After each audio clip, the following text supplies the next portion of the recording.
Comment appliquer le design à votre vie professionnelle? L'épisode précédent nous a montré qu'on devait déjà définir la problématique. Ce deuxième épisode va nous permettre de travailler sur l'immersion, tout simplement. On va rentrer en profondeur dans votre problématique.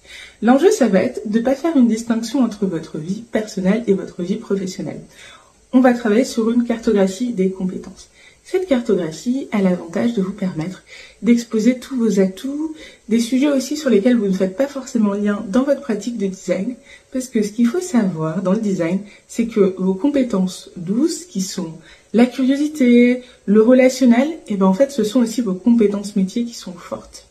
Donc si on fait une scission entre le fait que vous êtes capable de faire du prototypage et de l'autre côté que vous soyez une personne sociable, on va manquer une partie du spectre.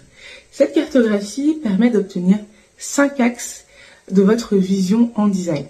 C'est-à-dire que concrètement, vous allez pouvoir avoir votre profil et des domaines qui vous permettent d'exercer. Peut-être qu'en fait, vous êtes une personne passionnée par la recherche.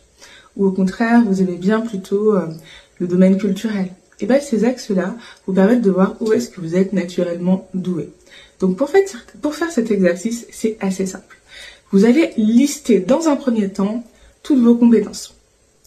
Personnel et professionnel, savoir-être et savoir-faire. Je précise vraiment, on liste tout. La deuxième chose à faire, c'est vraiment de créer des liens entre elles.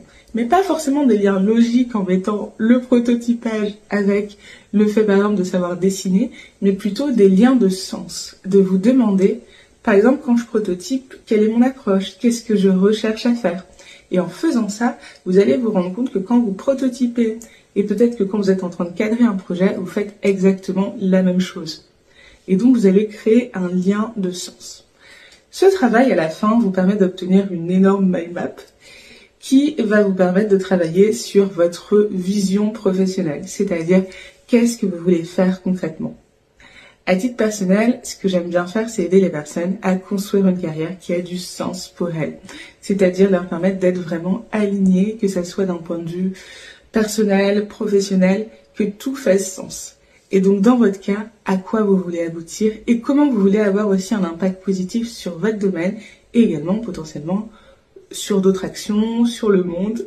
Voilà, on est des métiers créatifs donc c'est une dimension à prendre en compte. À bientôt pour l'épisode 3.